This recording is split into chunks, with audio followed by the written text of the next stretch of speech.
Cette vidéo présente la monnaie, pièces et billets et les différents modes de paiement au Canada. Les pièces de monnaie canadienne sont le sou ou pièce d'un cent, le 5 cents appelé nickel, le 10 cents appelé dime, le 25 cents appelé quarter, la pièce d'un dollar encore appelée UR à cause de l'image ou loonie,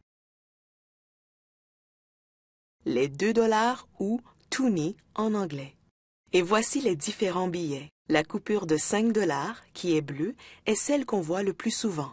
Ensuite vient la coupure violette de 10 $, puis la coupure verte de 20 $. La coupure suivante est le 50 $, qui est rouge. Et enfin, la coupure brune de 100 $.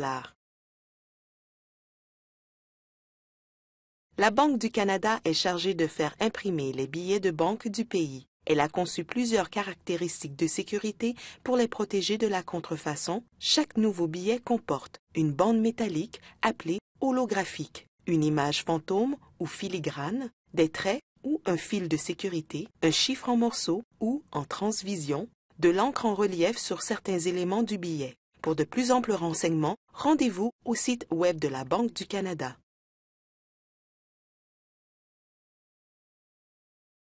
Pour vos achats, vous avez souvent l'option de payer en espèces, par carte, de crédit ou de débit, par chèque ou par l'entremise d'un service Internet. Une carte de débit, également appelée carte bancaire, est associée à votre compte de banque et le prix de l'achat est immédiatement débité de celui-ci. Pour faire un achat par carte de débit, vous devez saisir votre NIP dans le lecteur de carte. Une carte de crédit vous permet de faire des achats à crédit, en payant plus tard. Pour payer un achat par carte de crédit, vous devez saisir votre NIP pour les cartes plus récentes ou signer le reçu pour confirmer la transaction.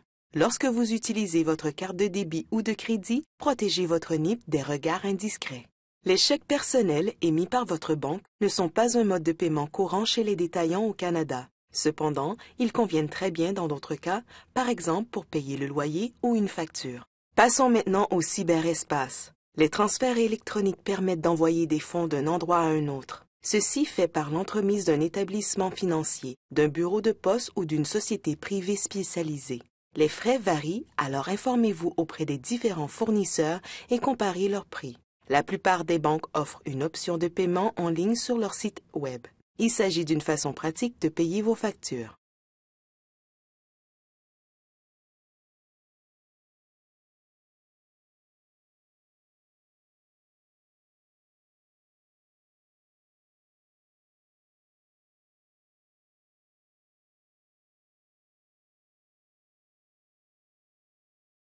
Les achats en ligne sont généralement réglés par carte de crédit ou de débit.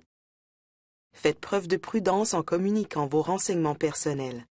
Un site web légitime ne vous demandera jamais votre NIP, votre numéro d'assurance sociale, votre date de naissance ou votre numéro de permis de conduire. De plus, les établissements financiers et les sociétés de cartes de crédit ne vous demanderont jamais de leur envoyer les coordonnées de votre compte par courriel ou par téléphone. Si vous recevez un courriel ou un appel vous posant ce genre de questions, il s'agit probablement d'une fraude. Pour de plus amples renseignements, rendez-vous au site web de la GRC. Vous pouvez désormais faire des achats en Colombie-Britannique en toute connaissance de cause.